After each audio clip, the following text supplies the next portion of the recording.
आज UPSSC PET के 16 अक्टूबर वाले में सेकेंड फेज का एग्ज़ाम हुआ और 4 फेज में पूरा एग्ज़ाम ख़त्म हो गया। तो ये चौथे फेज का जो एग्ज़ाम हुआ है 16 अक्टूबर सेकेंड शिफ्ट में जो एग्ज़ाम हुआ है उसका व्याख्या सहित हल देखा जाए, ठीक है ना। तो चलिए देखते हैं। पहला प्रश्न है, वेरिएबल एटीएम कार्ड्स और ऑफलाइन यूपीआई किस कंपनी द्वारा लॉन्च किया गया है। तो ऑफलाइन यूपीआई भारत में शुरुआत की है एसी मनी कंपनी ने, ठीक है ना। देखिए एस मनी लिखा हुआ है, इस कंपनी ने शुरू किया है, ठीक है। निम्नलिखित में से कौन से देश भारत के दो पड़ोसी द्वीप देश हैं, यानी पानी में हैं। तो पानी में कौन से देश हैं, हमारे दो पड़ोसी हमारे साथ जल सीमा बनाते हैं, श्रीलंका और मालदीव। चलिए अगला क्वेश्चन देखते हैं। निम्नलिखित में से कौन सी ओमान की राजधानी है। ओमान की राजधानी मस्कट है, यहाँ से अपने वहाँ के लोग कमाने जाते हैं। चलिए सर, निम्नलिखित में से किस कंपनी ने उद्योग प्रथम वैश्विक स्वास्थ्य देखभाल योजना, अंग्रेजी में ध्यान रखिएगा, ग्लोबल हेल्थ केयर प्लान शुरू किया है। तो बजाज एलियांज ने, किसने शुरू किया है साहब, बजाज एलियांज ने शुरू किया है, ठीक है।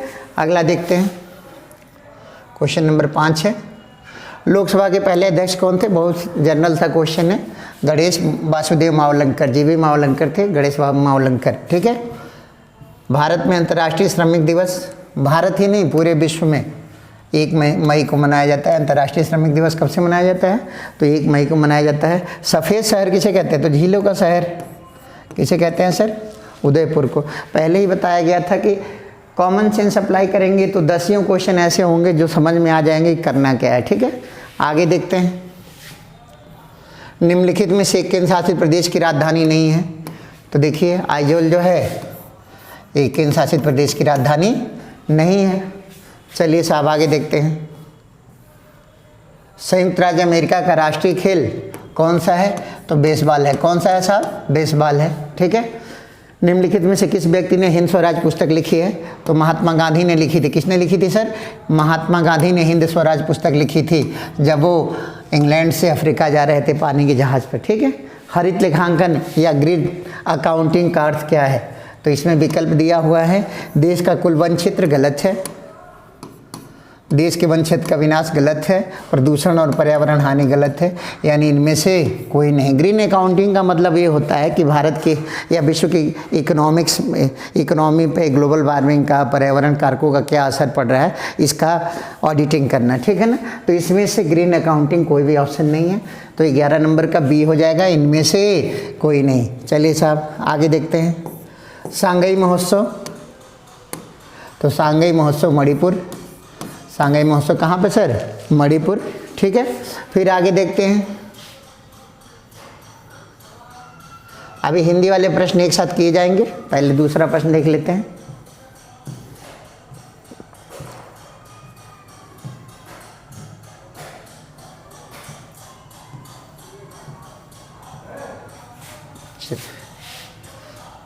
हिंदी और गणित का एक साथ देखा जाएगा। पहले जीएस वाला सेक्शन, बाकी सेक्शन देख लेते हैं। चलिए सर, जैन धर्म का सबसे महत्वपूर्ण मौलिक सिद्धांत कौन सा है, तो जैन धर्म का सबसे महत्वपूर्ण मौलिक सिद्धांत क्या है सर, अहिंसा है। क्या है, अहिंसा है, ठीक है। निम्नलिखित में से किस शासक के दरबार में बहुत से विद्वानों को नवरत्न कहा गया, तो आपको कई बार बताया गया है कि चंद्रगुप्त द्वितीय, विक्रमादित्य और अकबर के दरबार में नवरत्न होते थे, तो इसमें चंद्रगुप्त द्वितीय, विक्रमादित्य हो जाएगा। आगे देखते हैं। दिल्ली सल्तनत के निम्नलिखित राजवंशों में सबसे कम समय का शासन किसका रहा, तो सबसे कम समय तक शासन था खिलजी वंश का। किसका था, खिलजी वंश का था, ठीक है।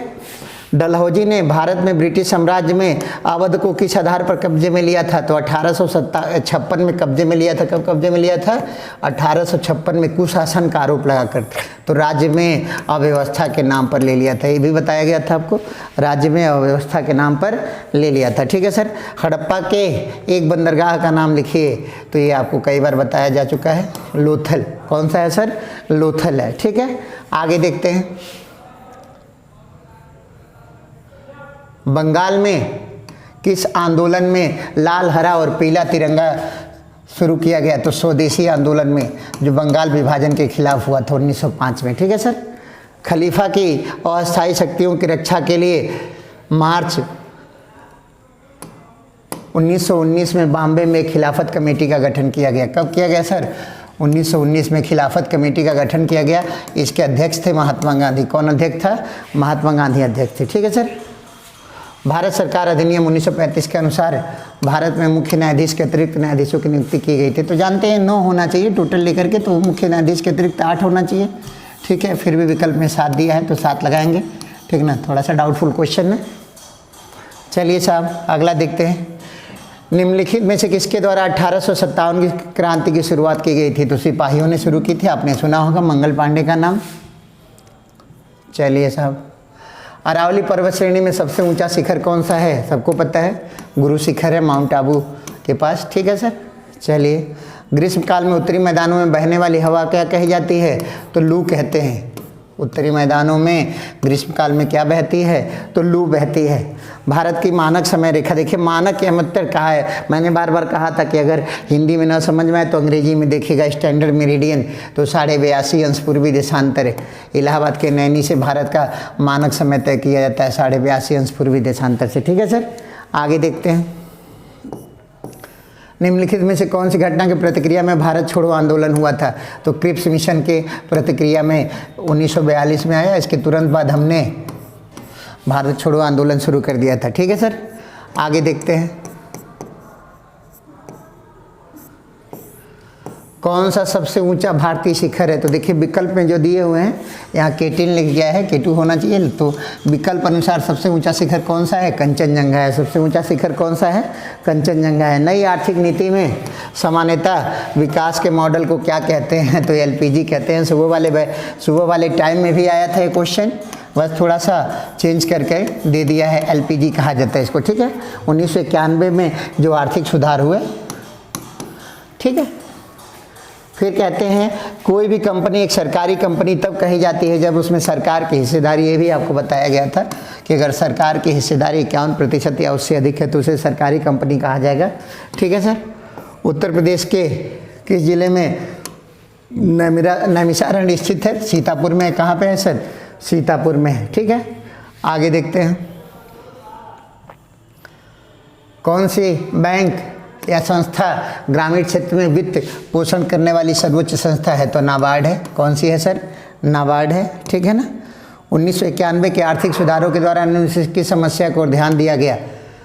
भारतीय रुपये का मूल्य ह्रास, आर्थिक नीति की असफलता, विदेशी मुद्रा भंडार में संकट।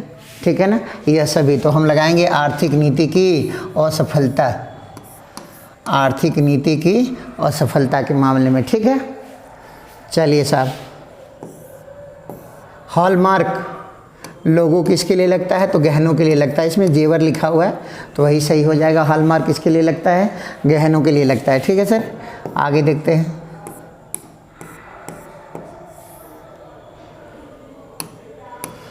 आदर्श हैं जिन्हें राज्य को नीतियों का निर्माण करते समय ध्यान में रखना चाहिए। तो राज्य के नीति निषेक तत्व राज्य के आदर्श हैं। ठीक है ना। भाग 4 में है। कौन से भाग में मौलिक कर्तव्यों का उल्लेख किया गया है? तो भाग 4A में। किसमें सर? भाग 4A में मूल कर्तव्यों का उल्लेख किया गया है। कहाँ? भाग 4A में। भारतीय संविधान का कौन सा अनुच्छेद 343? तो ये संघ की राजभाषा बताता है। क्या करता है सर? संघ की राजभाषा बताता है। ठीक है ना। आगे देखते हैं। धन विधेयक की परिभाषा? तो अनुच्छेद 110 है। धन विधेयक की परिभाषा क्या है सर? अनुच्छेद 110 है। आगे देखते हैं। निम्नलिखित में से कौन सा इंद्रधनुष के 7 रंगों में एक रंग नहीं है? तो सफ़ेद नहीं होता है। क्या नहीं होता है सर? इंद्रधनुष का रंग सफ़ेद नहीं होता है कोई भी। किस गैस को ग्रीन हाउस गैस के रूप में नहीं जाना जाता? तो मीथेन ग्रीन हाउस है, कार्बन डाइऑक्साइड ग्रीन हाउस है, नाइट्रस ऑक्साइड ग्रीन हाउस है, लेकिन आर्गन ग्रीन हाउस गैस नहीं है। ठीक है सर। तो आर्गन ग्रीन हाउस गैस नहीं है। ठीक है सर। आगे देखते हैं। वाशिंग सोडा किसका प्रचलित नाम है? तो कैल्शियम कार्बोनेट। क्या होता है? CaCO3 × 10H2O। इसे हम लोग क्या कहते हैं? वाशिंग सोडा कहते हैं। ठीक है सर। आगे देखते हैं। निम्नलिखित में से कौन सी सर्वोच्च न्यायालय के न्यायाधीश की सेवानिवृत्ति आयु है? तो सर्वोच्च न्यायालय के जज कितने आयु में रिटायर होते हैं? तो 65 साल में रिटायर होते हैं। ठीक है सर। आगे देखते हैं। काफ़ी सरल पेपर है, बस थोड़ा सा ग्राफ वाला सेक्शन जो है तो लेंदी है, वो भी सरल ही है लेकिन कैलकुलेशन है। पौधे अपने पोषक तत्व मुख्यतः कहाँ से प्राप्त करते हैं? तो मिट्टी से। इन ऑप्शंस में तो मिट्टी से ही है, ठीक है ना। चलिए साहब फिर आगे देखते हैं, गणित वाला भी देखा जाएगा। ओजोन होल का संबंध किस क्षेत्र से है? तो समतापमंडल में ओजोन परत की मोटाई कम होने से है। ओजोन परत में होल का क्या मतलब है? समतापमंडल में ओजोन परत की मोटाई का कम होना। समतापमंडल में ओजोन परत की मोटाई का कम होना, ठीक है सर। आगे देखते हैं, धरेश, तो आपको बताया गया था ए की मात्रा है, गुण संधि हो जाएगा धराधन ईस। क्या हो जाएगा? धराधन ईस। अब यहाँ धरा और ईश दोनों दिया हुआ है, तो हमें ध्यान रखना होगा हम ईश्वर कैसे लिखते हैं? बड़ा ई से लिखते हैं। किसे लिखते हैं? बड़ा ई से ईश्वर लिखते हैं, तो इसीलिए हमारा उत्तर क्या हो जाएगा? धरेश हो जाएगा, ठीक है ना। धराधन ईश, ऑप्शन नंबर सी बड़ा ई वाला। संस्कृत शब्द अली और अली, तो अली मतलब होता है भौरा और अली मतलब सहेली, तो भाई साहब कहाँ गया? भौरा और सहेली, ऑप्शन नंबर डी हो जाएगा, भौरा और सहेली हो जाएगा सर, ठीक है। नागर, नागर का मतलब होता है शहरी, तो इसमें शहरी दिया नहीं है, तो नागर का दूसरा मतलब होता है चतुर। क्या होता है सर? चतुर होता है, तो क्या सही हो जाएगा? चतुर सही हो जाएगा नागर के लिए। सन्यासी का विलोम क्या होगा सर? तो सन्यासी का विलोम ध्यान देंगे कि सन्यासी का विलोम क्या हो जाएगा? तो गृहस्थ हो जाएगा। क्या हो जाएगा?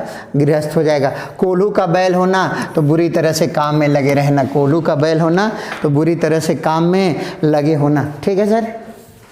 चलिए आगे देखते हैं, पैसेज अभी देखते हैं।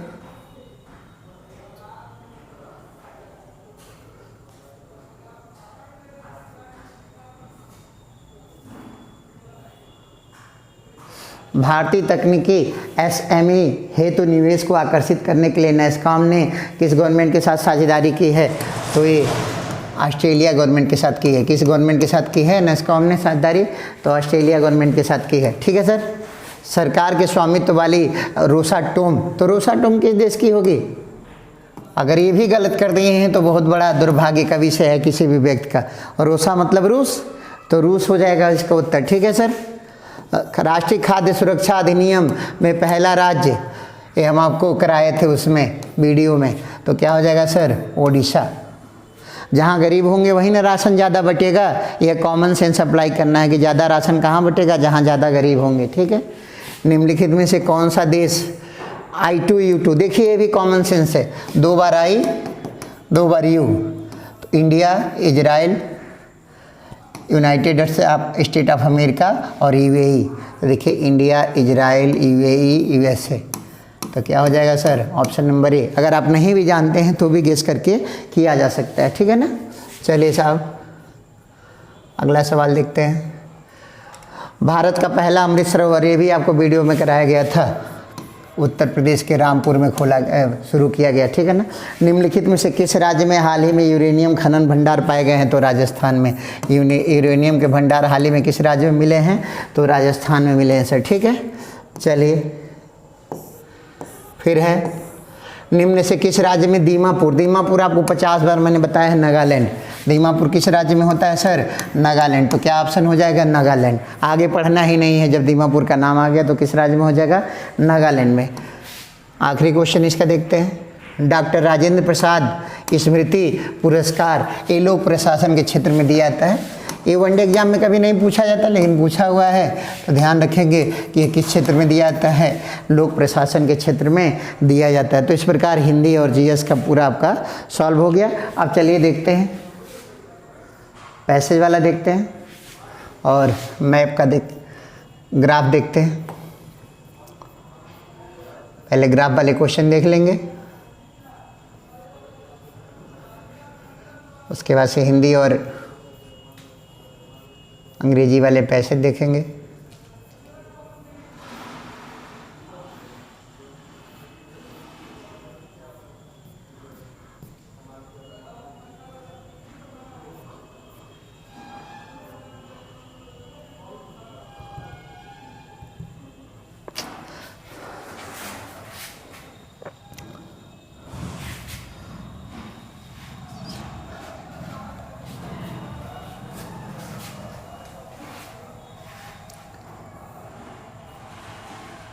चलिए क्वेश्चन नंबर 23 से 27 देखेंगे, ग्राफ को देखना है।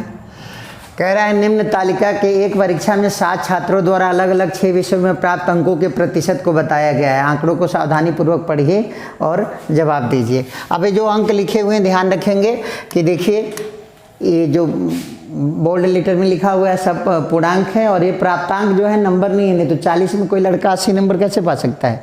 वो क्या है, प्रतिशत है। क्या है, प्रतिशत है। पहला प्रश्न कह रहा है अंग्रेजी में सभी 7 छात्रों द्वारा प्राप्त लगभग औसत अंक कितने हैं।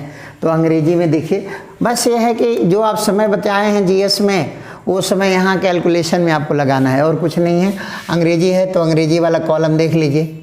अब ये सबके प्रतिशत है। क्या है, प्रतिशत है। तो हमें अपनी कैलकुलेशन थोड़ी सी तेज़ रखनी होती है। कैलकुलेशन तेज़ रखनी होती है। जैसे देखिए क्या है, अब कैलकुलेशन ये है कि 120 नंबर पूर्णांक है तो 50%, तो 12 पंजे 60, ठीक है ना।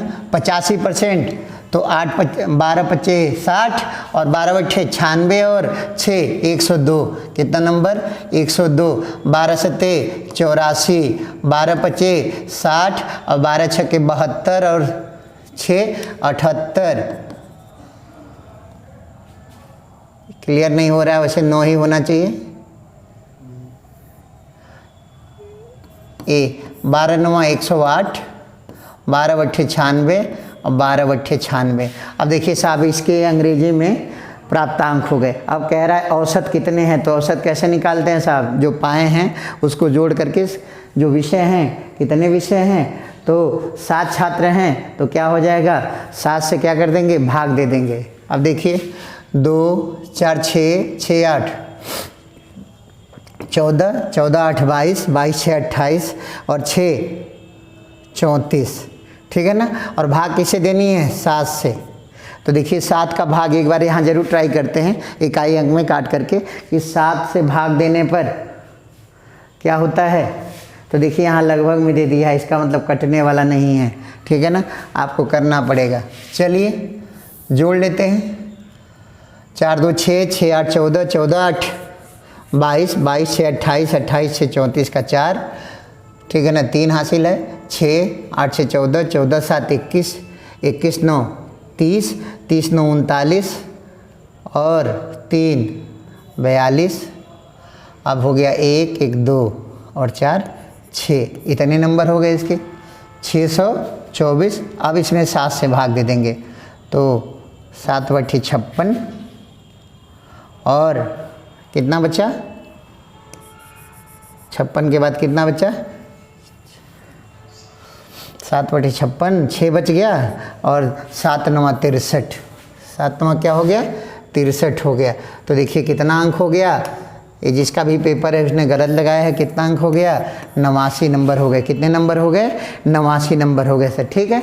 अब देखिए कुछ है नहीं, केवल यह है कि कैलकुलेशन है। अगर आप कहते हैं कि कैलकुलेशन है तो ये बताइए पेपर भी तो बहुत आसान है, कैलकुलेशन तो करना पड़ेगा। सभी 6 विषयों में एहान द्वारा कुल कितने अंक प्राप्त किए गए हैं। तो देखिए 6 विषय हैं, एहान को देखिए, सीधा सीधा एहान में जाइए, फिर वही तरीका है। अब प्राप्तांक में यहाँ थोड़ा सा और ध्यान देना है। एहान है यहाँ पे। अब इनके 150 नंबर में कितने प्राप्तांक हैं, 15 90%। तो 15 9 कितना हो गया, 135। इनके 13 बच्चे 65, इनके 12 9 108, इसमें 60, इसमें 6 7 42, इसमें 4 बट्ठे 32। इनके पूरे प्राप्तांक हो गए। तो प्राप्तांक में क्या करना है सर, एक बार इकाई अंक जरूर ट्राई करते हैं। 5 5 10 18 18 2 20 2 22। एक बार देख लेते हैं कहीं ऐसा नहीं है ना कि अंत में एक ही जगह 2 आया है तो हमारा काम हो जाएगा। देखिए हो भी गया, एक ही जगह 2 आया है, ठीक है ना। तो एक ही जगह 2 आया है, लास्ट में 2 आना चाहिए। तो क्या हो गया इनका साहब, एहान का कुल प्राप्तांक कितना हो गया एहान का, तो एहान का हो गया साहब 442 नंबर, ठीक है। देखिए कितना आसान है, ठीक है। निम्नलिखित में से किस विषय में कुल प्रतिशत न्यूनतम है। तो सबसे कम प्रतिशत न्यूनतम किस में है, तो ग्राफ को फिर हमें देखना पड़ेगा। सबसे कम प्रतिशत किस में है, तो ऐसे देखते हैं, एवरेज निकालते हैं। क्या करेंगे, प्रतिशत जोड़ करके एवरेज निकालेंगे, ठीक है ना। अब हम ऐसे करेंगे, यहाँ देखिए सीधे सीधे दिख रहा है बड़ा है, कॉमन सेंस लगाएंगे तो ये बड़ा दिखेगा, ये बड़ा दिख रहा है। अब देखिए जिसमें 50 के नीचे कितना आया हुआ है, तो सबसे कम मेरी समझ में गणित वाला होना चाहिए, लेकिन एक बार देख लीजिए करना क्या है, जोड़ लेना है। 5 5 10 5 15 5 20 और 6 3 9 9 6 15 15 7 22, अब 22 5 27 27 8 35 35 6 41 और 41 2 43, ठीक है ना सर। तो 43 है, 1 2 3 4 5 6 7 से भाग दे देंगे 60%। हमने कहा ना सबसे कम इसी में दिख रहा है, सबसे कम इसी में होगा, तो गणित में सबसे कम प्रतिशत है, ठीक है ना। अब यहाँ दिया हुआ है, कौन सा विषय दिया हुआ है, देखिए सबसे कम प्रतिशत किस में होना चाहिए, गणित में होना चाहिए, ठीक है सर। आगे है, फिर ये कहते हैं अगला सवाल, किस विषय में कुल प्रतिशत, सॉरी ये तो हो गया, ब्रजेश का कुल प्रतिशत कितना है। तो ब्रजेश को देखिए, ब्रजेश कहाँ गए, तो हमें ब्रजेश पे फिर जाना होगा। इनका कुल प्रतिशत कितना है, औसत देखना है इनका, तो प्रतिशत इनका है, सारा जोड़ दीजिए और किससे भाग दे दीजिए, 6 से भाग दे दीजिए। तो देखिए 5 5 10 3 5 15 8 6 14 14 8 22 22 9 31 31 5 36 36 9 45 और 45 और 1 46 डिवाइडेड बाई 6, तो 6 7 42 और 4 बचा, 6 7 फिर से 42.5, तो 77.5 आना चाहिए इनका ब्रजेश का। तो देखिए 78 आया हुआ, तो लगभग में कह रहा है, तो 77.5 को हम क्या मान लेंगे, 78 मान लेंगे, ठीक है सर। फिर देखिए सभी विषयों में 60% या उससे अधिक प्राप्त करने वाले छात्रों की संख्या कितनी है। अब देखिए केवल आपको ये ग्राफ देखना है, तमीज होनी चाहिए देखने की कि कह रहा है सभी विषयों में 60% से अधिक पाए। तो देखिए अंकित का, तो इन 2 में नहीं पाए हैं तो अंकित खत्म। ब्रजेश का देखिए इसमें नहीं पाए हैं, ब्रजेश खत्म। चिराग का देखिए, तो इसमें एक प्रश्न कह रहा है 60% से अधिक, चिराग 1 में पाए हैं 60%, लेकिन ये 60% से अधिक कह रहा है, ये भी खत्म हो जाएगा, ये खत्म हो गए, ठीक है, ये भी खत्म हो गए, ये भी खत्म हो गए, और ये भी 2 लोग हैं चिराग और गौतम जो 60% पाए हैं लेकिन अधिक नहीं पाए हैं। अभी प्रश्न देखिए क्या कह रहा है, कि प्रश्न ये कह रहा है कि 60% या उससे अधिक, तो देखिए 7% या उससे अधिक कह रहा है, तो 60% भी जोड़ा जाएगा। तो कितने स्टूडेंट ऐसे हैं, 2 हैं, ठीक है ना, कितने हैं, 2 हैं, ठीक है ना। चलिए साहब, ये आपका एक ग्राफ हो गया, क्लियर हो गया। दूसरा ग्राफ कह रहा है कि निम्न तालिका का सावधानी पूर्वक अध्ययन कीजिए और प्रश्नों के उत्तर दीजिए। पूर्व के वर्षों में कंपनी एक्स द्वारा 1000 में बनाई गई 5 प्रकार की कारों की संख्या के आंकड़े दिए हैं, ठीक है ना। किस साल में कितने हज़ार, ये है 230 लिखा है, तो 230 गुणे 1000 इसका मतलब है, ठीक है ना। वर्ष 2016 से 2021 तक कार ए के उत्पादन में कितनी वृद्धि हुई, ठीक है ना। तो 16 से 21 तक कार के उत्पादन में कितनी वृद्धि हुई, तो देखिए कार ए कह रहा है, 16 देखिए 230 और 21 देखिए सीधे दोनों की टैली होगी, दोनों का अंतर कितना है 25, किससे नीचे भाग देंगे 230 से। प्रतिशत लगाने के लिए किससे गुणा करेंगे 100 से, ये 0 कट गया, 0 कट गया, ठीक है ना। ये हो गया आपका 250/23, 23 दहा में, ठीक है ना। देखिए जब आप थोड़ा सा प्रैक्टिस करेंगे तो 10 दशमलव समथिंग आ रहा है, एक ही विकल्प हमारा क्या है 10 दशमलव समथिंग है, तो उत्तर क्या हो जाएगा हमारा ऑप्शन नंबर डी 10.87, ठीक है सर।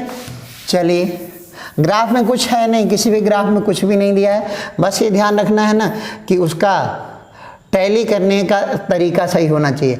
पिछले वर्षों में किस प्रकार की कार के उत्पादन में सतत वृद्धि, देखिए कितना सरल है, कह रहा है किस प्रकार की कार में हमेशा वृद्धि हुई, तो देखिए हर साल दर साल हम देखते जाएंगे, 230 से 40 गया, 40 से 50 गया, 50 से 60, 60 से नीचे आ गया तो ये कट गया, ख़त्म कहानी। 200 से 220 गया, 215, ये भी ख़त्म कहानी। 125 से 228 गया, फिर घट गया, ख़त्म कहानी। 130 से 165, 230 220, ये भी ख़त्म कहानी। 115 से 212, 218, ख़त्म कहानी। यानी किसी कार में सतत वृद्धि नहीं देखी गई, ठीक है सर। तो किसी कार में सतत वृद्धि नहीं देखी गई, तो कह रहा है पिछले वर्ष की किस प्रकार की कारों में उत्पादन में सतत वृद्धि थी, तो इनमें से कोई नहीं, वास्तव में किसी कार में नहीं, किसी कार में नहीं, ठीक है ना। वर्ष 2016 से 21 के दौरान कंपनी एक्स द्वारा निर्मित कारों में किस प्रकार की कार की संख्या अधिकतम है, कह रहा है कि किस प्रकार की कारें सबसे अधिक बनी हैं, तो हमें क्या करना है साहब, जोड़ देना है। हमें क्या करना है, जोड़ देना है, ठीक है ना। तो जोड़ना है क्या है, मेरे हिसाब से तो सबसे अधिक कारें यही वाली होंगी, पहली वाली, लेकिन फिर भी आप जोड़ करके देख सकते हैं। देखिए देखने से लिख रहा है, जैसे देखिए इसमें सब में 2 है, इसमें 1 हो गया, ख़त्म कहानी। इसमें 1 हो गया, ख़त्म कहानी।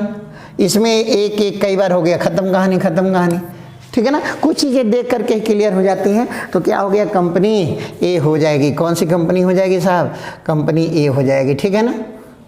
चलिए तो 30 का क्या हो जाएगा, कंपनी ए। चलिए साहब आगे देखते हैं।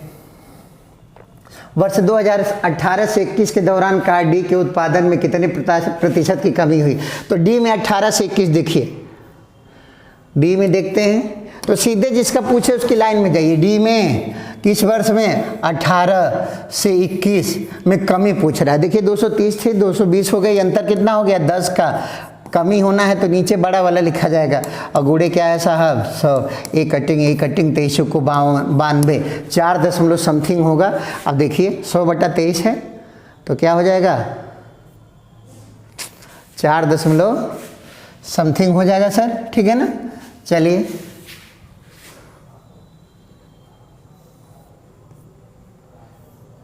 देखिए 4 दशमलव समथिंग तो क्या हो गया, 4.35 हो गया, ठीक है ना, 4.35 हो गया सर, ठीक है।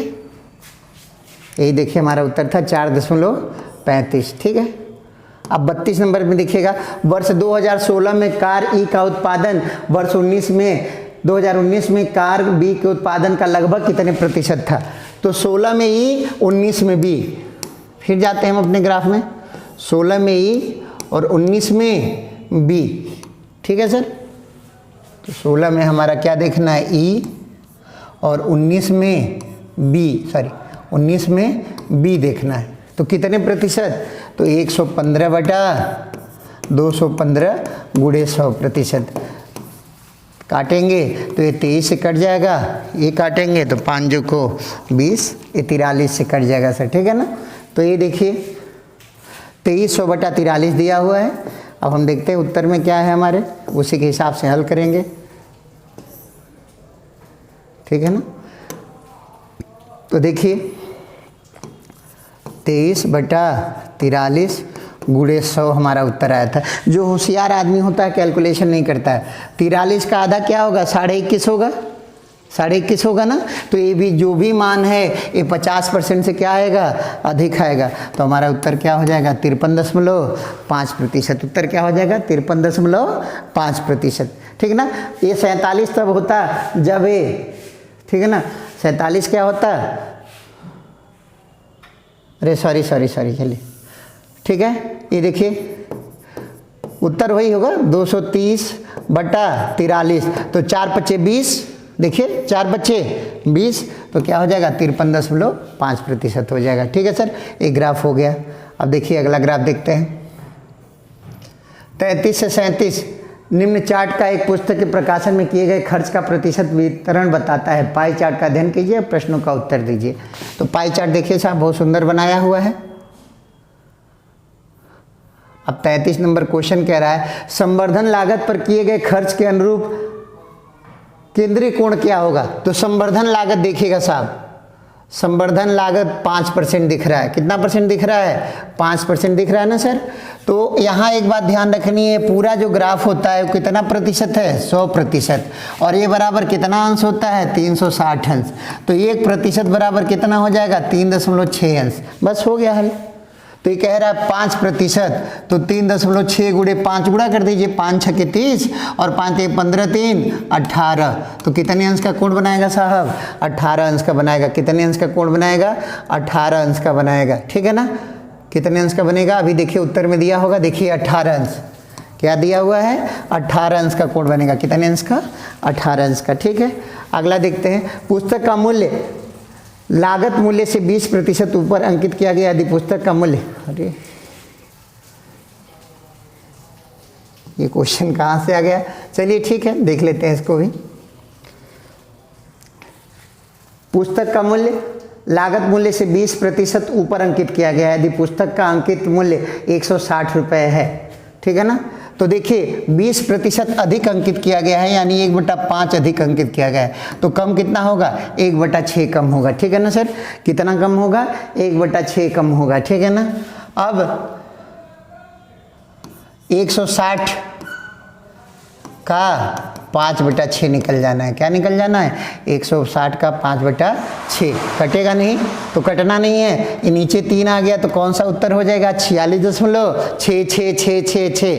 तो उसको क्या मान लेते हैं, 46.67%। चलिए साहब, यदि 5200 प्रतियों को प्रकाशन किया गया, उनकी परिवहन लागत इतनी है, तो पुस्तक की अनुमानित विक्रय क्या होनी चाहिए। जो क्वेश्चन थोड़ा सा डाउटफुल लग रहा है कि एक ग्राफ से पूछ रहा है कि ऐसे पूछ रहा है। हाँ ठीक है, ये ग्राफ वाला क्वेश्चन है। यदि 5200 प्रतियों का प्रकाशन किया गया और उनकी परिवहन लागत 80,500 रुपये, तो परिवहन लागत देखिए क्या है साहब। अब यहाँ हमको ध्यान देना है, परिवहन लागत कितना % लगता है, 5% लगता है। कितना % लगता है, 5%। तो ये बताइए 5% बराबर 80,500, 1% बराबर 16,100 हो गया। ठीक है ना। अब कह रहा है कि विक्रय कीमत कितनी होनी चाहिए।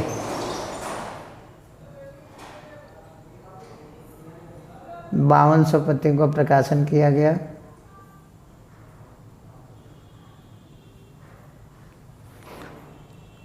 तो पुस्तक की विक्रय कीमत कितनी होनी चाहिए कि लाभ मिले। चलिए साहब, तो 1% बराबर हो गया 16,100। चलिए सर देखते हैं, कैलकुलेशन वाले सवाल हैं। इनको क्या करना है कि अभी कह रहे हैं इस ग्राफ के अनुसार कि 5% बराबर 80,500 हो गया, तो 1% बराबर हम निकालेंगे तो 16,100 हो जाएगा। इससे हमारा 100% मिल जाएगा, यानी लागत मिल गई। तो 100% मिलेगा तो हो जाएगा 16,100 × 100, और एक वस्तु का कितना हो जाएगा, बटा 5200। लागत हमारी ये हो गई। अब देखिए विक्रय मूल्य क्या होना चाहिए, तो 125/100 कर देंगे, यानी 5/4 कर देंगे। जब 5/4 करेंगे और इसको पूरे को हल करेंगे तो 387.02% आएगा। ठीक है सर, आगे देखते हैं।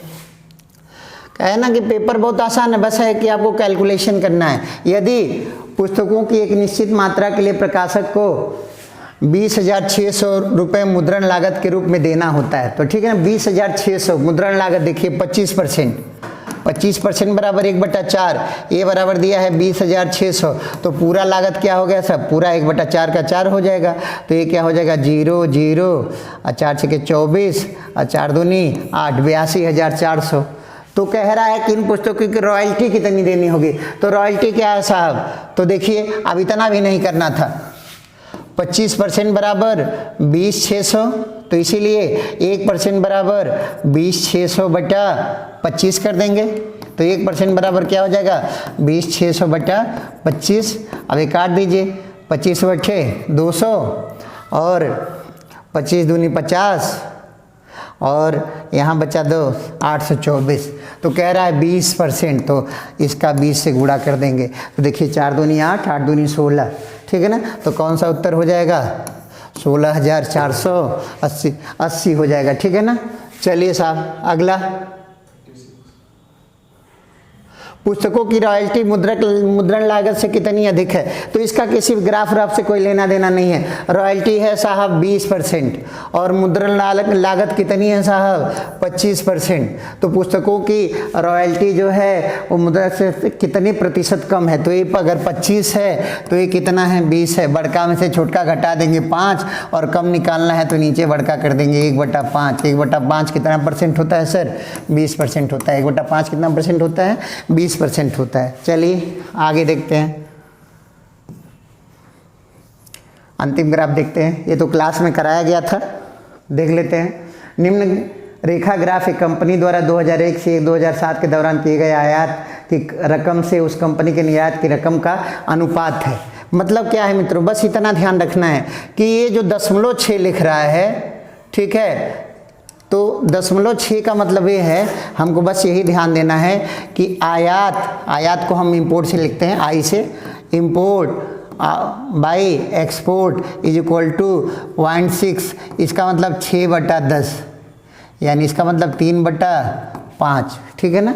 ऐसे समझना है, यानी इन सब जगहों पे क्या हो रहा है सर, आयात क्या होता जा रहा है, यहाँ आयात कम है, यहाँ आयात कम है, यहाँ कम है, यहाँ आयात ज़्यादा है, ऐसे समझना है। तो प्रश्न देखते हैं, किस वर्ष में कंपनी के आयात निर्यात के अल्पतम अनुपातिक थे।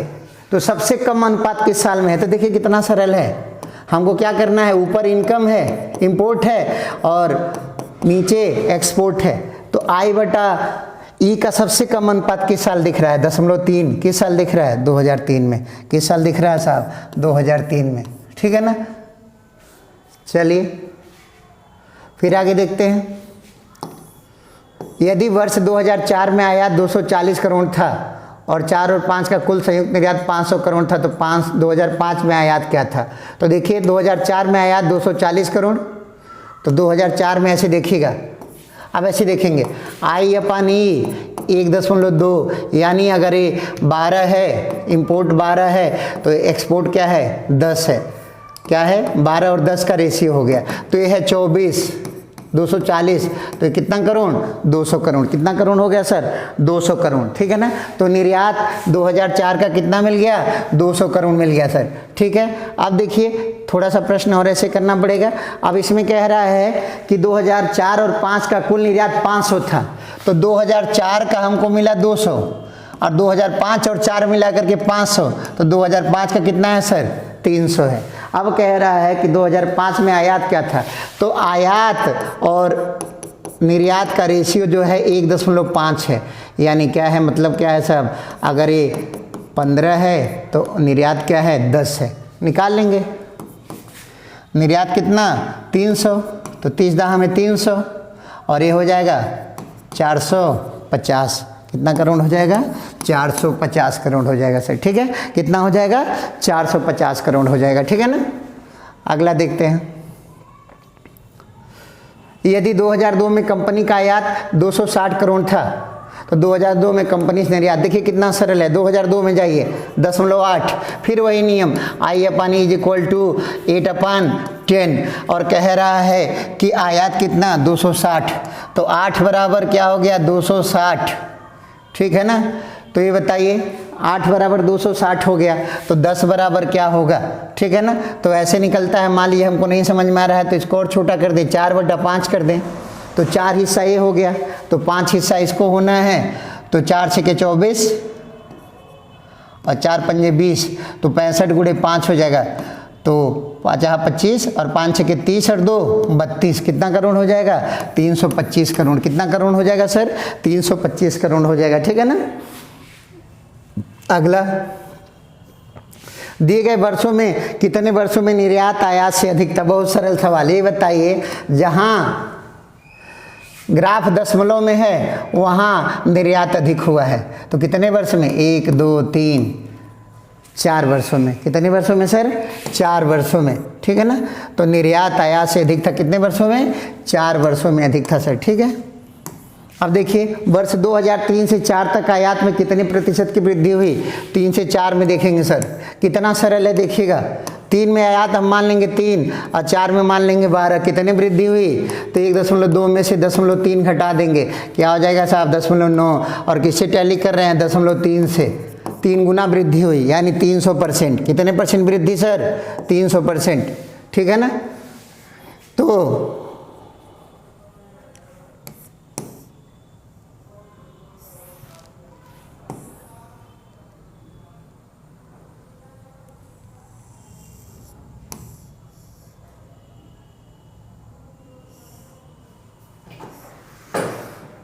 चलिए ठीक है, इसमें विकल्प नहीं दिया है तो ये वाला लगा देंगे, डेटा अपर्याप्त है, ठीक है सर। ये आपके ग्राफ के क्वेश्चन कंप्लीट हो गए, ठीक है सर। अब गणित और रीजनिंग के क्वेश्चन देख लेते हैं।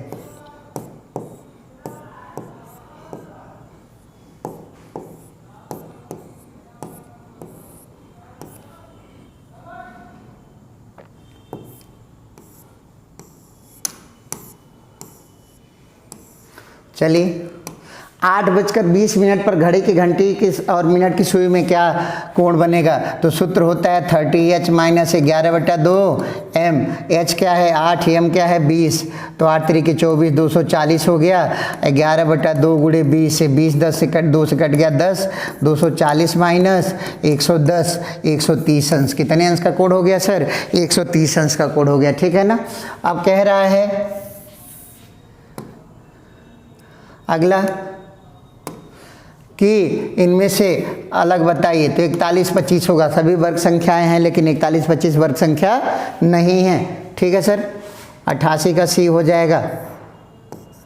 फिर देखते हैं अगला। फाल्गुनी की ओर इशारा करते हुए हार्दिक ने कहा कि इसके इकलौते भाई का पुत्र, तो फाल्गुनी के इकलौते भाई का पुत्र, ठीक है ना, इकलौते भाई का पुत्र मेरी पत्नी का भाई है, ठीक है ना, हार्दिक की पत्नी का भाई है, ठीक है ना। तो कह रहा है कि फाल्गुनी किस प्रकार हार्दिक से संबंधित है। तो एक सीरीज ऊपर है तो दादी होगी नहीं, भतीजी होगी नहीं, मामी हो सकती है लेकिन ससुर की बहन है, क्या है ससुर की बहन है। 87 का क्या हो जाएगा? ए हो जाएगा, फुफुआ सास है, ठीक है ना। यदि स्कीम को TDINF लिखा जाता तो देखिए ध्यान से, यस को टी कर दिया, सी को डी कर दिया, एच को आई कर दिया, ई को एफ कर दिया, एम को एन कर दिया, ई को एफ कर दिया, एक एक अक्षर जोड़ दे रहा है। तो वंडर को क्या होगा? डब्लू को एक्स करेगा, डब्लू को क्या करेगा? एक्स, और अंतिम वाले को क्या कर देगा? आर को कर देगा यस। पहले ये चेक करना चाहिए, सब थोड़े चेक करते हैं। फर्स्ट को एक्स करेगा, लास्ट को एक्स करेगा, दो विकल्प में है क्या? नहीं है। तो कौन सा सही हो जाएगा? ऑप्शन नंबर डी सही हो जाएगा, ठीक है ना सर। ऑप्शन नंबर क्या सही हो जाएगा? डी सही हो जाएगा। अब कह रहे हैं कि कोई दरवाजा कुत्ता नहीं है, तो ये है दरवाजा, ये है कुत्ता, ये है दरवाजा, ये है DOG, ठीक है ना। सभी कुत्ते बिल्लियां हैं, सभी कुत्ते क्या हैं? बिल्लियां हैं, ऐसे हो गया। अब कह रहा है कोई दरवाजा बिल्ली नहीं है, कोई बिल्ली दरवाजा नहीं है, कुछ बिल्लियां कुत्ते हैं, सभी बिल्लियां कुत्ते हैं। तो इसमें से कौन सा निष्कर्ष हो सकता है? तो सभी बिल्लियां कुत्ते हैं, गलत, ठीक है ना। कुछ बिल्लियां कुत्ते हैं, सही, ठीक है ना। और बिल्ली और दरवाजे के बारे में कोई संबंध नहीं दिया हुआ है, तो इसमें क्या सही हो जाएगा? कुछ बिल्लियां कुत्ते हैं, यानी ऑप्शन नंबर सी केवल तीसरा सही है, ठीक है ना सर। केवल क्या सही है? तीसरा सही है। चलिए साहब आगे देखते हैं। कह रहा है अंग्रेजी में यहाँ दिया हुआ, give one word substitute for sensitiveness to the action of a particular food. अंग्रेजी तो बहुत आसान आ रहा है, हिंदी ज़्यादा आसान है। एलर्जी, किसी चीज़ से अगर खाने में हमको दिक्कत होती है तो क्या होता है? एलर्जी कहा जाता है, ठीक है सर।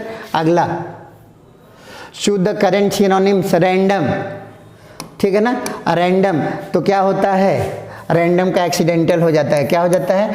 एक्सीडेंटल हो जाता है। Joe's mother did not want him to go public school because, अब जो के बारे में पढ़ना पड़ेगा सर, ठीक है ना, अभी पढ़ के देखा जाएगा। चलिए पहले गणित लगाते हैं। अभी देखिए सर कितना सरल सूत्र है, a + b का होल स्क्वायर, a - b का होल स्क्वायर। तो यहाँ बीच में माइनस कर दिया है तो बचेगा 4ab, ठीक है ना। और नीचे क्या है? ab कट जाएगा, खाली क्या बच जाएगा? 4 बच जाएगा। क्या बच जाएगा सर? 4 बच जाएगा। क्या बचेगा? 4 बच जाएगा, ठीक है ना। चलिए साहब फिर अगला देखते हैं। ये वाला सूत्र देखते हैं। हमने आपको बहुत बार बताया भी है कि ऐसे लिखा होता है a² + b²। ये वाला क्या है? a² + b² है, और ये जो दूसरे कोष्टक में लिखा है वो 2ab है, ठीक है ना सर। तो 2ab है तो 2 गुणे 2 करने में 5 लिखा है, तो एक विकल्प 2 होगा, एक विकल्प करने में 5 होगा। तो कौन सा उत्तर हो जाएगा? ऑप्शन नंबर ए हो जाएगा। कौन सा हो जाएगा? ऑप्शन नंबर ए हो जाएगा। 2 + √5 हो जाएगा। क्या हो जाएगा सर? 2 + √5, ठीक है ना समझ में गुणा कर लीजिए, अपने आप ही हो जाएगा, ज़्यादा दिमाग नहीं लगाने का। अगर वर्गमूल नहीं कर पाते हो तो गुणा कर लो, विकल्प का गुणा कर लो, हो जाएगा। चलिए साहब फिर देखते हैं।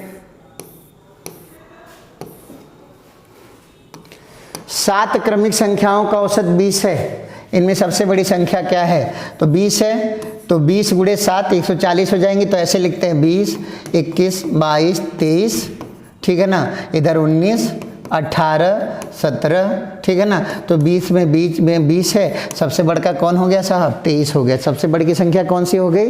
23 हो गई, ठीक है ना। 1/3 ऑफ मनोज सेविंग, हिंदी में देखते हैं।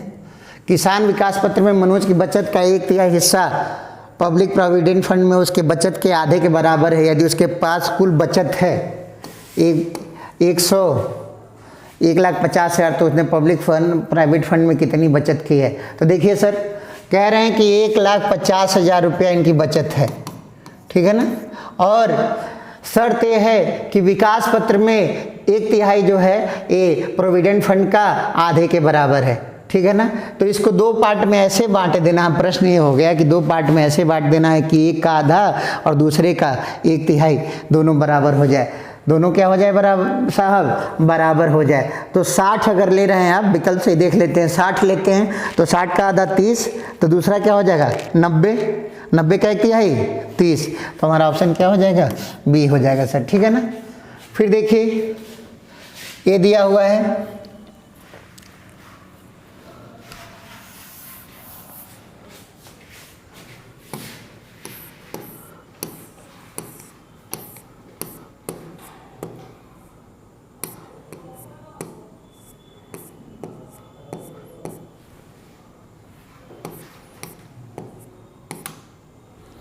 अब हिंदी वाला पैसे देते हैं, नेता क्यों नहीं चाहते कि लोग शिक्षित होकर अपने अधिकारों के प्रति जागरूक बने। तो इसका होगा, लोगों के शिक्षित हो जाने पर लोग वोट के लिए किए गए झूठे वायदों को पूरा करने के लिए दबाव डालेंगे, ठीक है ना। शिक्षित हो जाने पर लोग रोजगार की मांग करेंगे। लोगों के शिक्षित हो जाने पर नेताओं के पास कुछ भी करने योग्य नहीं बचेगा। शिक्षित लोग अपने वोट की असली कीमत पहचानते हैं और जात धर्म के आधार बनाए गए नेताओं के समीकरण को बिगाड़ देते हैं, ठीक है ना। तो क्या होगा, इसमें विकल्प हो जाएगा कि देखिए हमें क्या सही लगता है ये जरूरी नहीं है, जो पैसेज में लिखा है उसके हिसाब से इसमें देखना होता है, ठीक है ना। तो क्या होगा, झूठे वायदों के लिए लोग क्या करेंगे, ये गलत हो जाएगा, गलत सही होगा। शिक्षित लोग अपने वोट की असली कीमत पहचानते हैं और जाति और धर्म के आधार पर बनाए गए नेताओं के समीकरण को क्या करेंगे, बिगाड़ देंगे। निम्नलिखित में से आज़ादी से पूर्व के नेताओं में कौन सी विशेषता थी। तो आज़ादी से पूर्व के नेता क्या थे साहब, देश सेवा के लिए राजनीति में आते थे। किसके लिए आते थे, देश सेवा के लिए राजनीति में आते थे। ये नेता जिन किन प्रकारेण साम दाम दंड भेद की नीतियों का प्रयोग करके अपने गंतव्य तक पहुंच जाते हैं। नेताओं का गंतव्य कौन सा है, तो चुनाव जीतना है और क्या है, जनता द्वारा दी गए वोटों से चुना जाना, ठीक है साहब। अनुच्छेद के आधार पर बताइए कि आजकल के अधिकांश नेतागण वोट पाने के लिए जनता की कौन सी दुर्बलता का सही लाभ उठाते हैं, ठीक है ना। तो चुनाव जीतने के लिए जनता को मुफ्त की चीज़ें देने का वादा करते हैं, ठीक है ना। चलिए साहब 16 का डी हो जाएगा। अगला देखेंगे, अब 17 का, नेता लोग पार्टी क्यों बदलते रहते हैं। सबसे सही उत्तर क्या है, स्वार्थ सिद्धि के लिए पुरानी पार्टी छोड़कर, ठीक है ना, नई पार्टी में आ जाना, ठीक है। इनका कोई राष्ट्र हित से कुछ लेना देना नहीं होता है। तो ऑप्शन नंबर बी हो जाएगा। निम्नलिखित अनुच्छेद को पढ़कर 18 से 22 तक के प्रश्नों का उत्तर दीजिए, ठीक है सर। तो देखते हैं, हमारा जीवन कब निराशा के अंधकार से भर जाता है। तो इसमें पैसे से देखते हैं हम, ठीक है ना।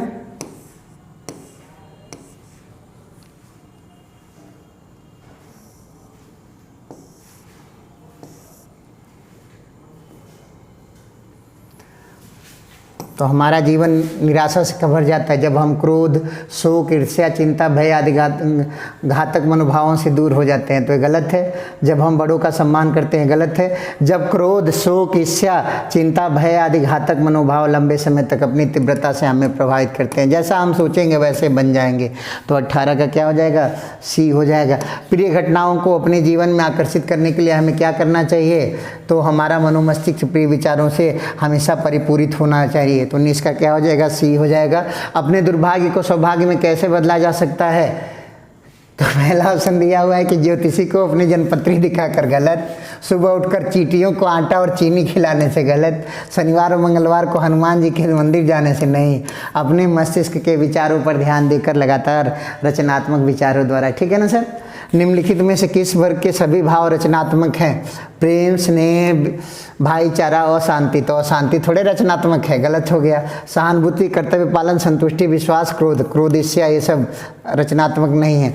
क्रोध, शोक, ये सब रचनात्मक नहीं है। ऑप्शन नंबर डी बचा। आशा, उत्फुल्लता, प्रसन्नता, मुस्कान, निश्चिंतता, संतुष्टि और आत्मविश्वास, ठीक है ना सर। चलिए फिर देखते हैं, हम कार्य सिद्धि और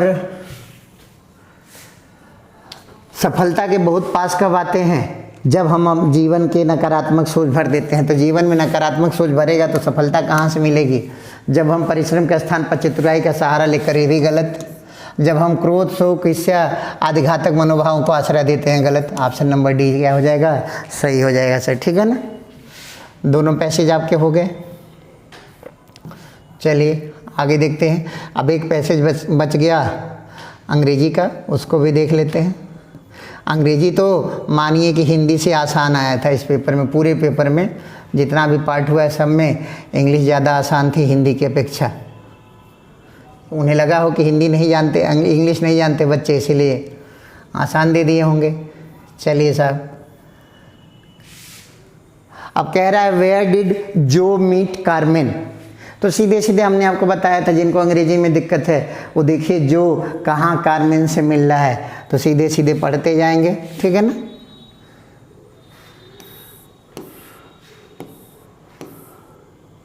जो met the all change one day when Joe met Carmen who lived just 2 blocks away from him. One day he ran into her at the market by chance, ठीक है ना। तो कहाँ मिल गया? ठीक है ना, मार्केट में मिला। देखिए where did Joe met Carmen, तो कहाँ मिला? मार्केट में मिला sir. Joe's mother did not want him to go to public school because, ठीक है ना।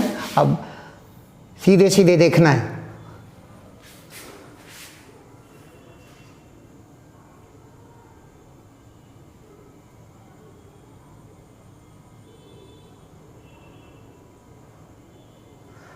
कह रहे हैं कि जो की माँ क्यों चाहती थी कि जो पब्लिक स्कूल में ना जाए, ठीक है ना। देखिए यहाँ दिया हुआ he would get distracted by girls, वो लड़कियों से क्या हो जाएगा? प्रभावित हो जाएगा। जो would get distracted by girls, तो ऑप्शन नंबर सी हो जाएगा, ठीक है सर। तो देखिए ये आसान है, क्या है? आसान है, ठीक है ना। अब आपका इंग्लिश भी हो गया। चलिए सर, पूरा पेपर हम लोगों ने चर्चा कर लिया। कोई कन्फ्यूजन हो तो कमेंट करके पूछ सकते हैं। चलिए आप सबको हार्दिक शुभकामनाएं अगले एग्जाम के लिए। लगे रहिए, धन्यवाद।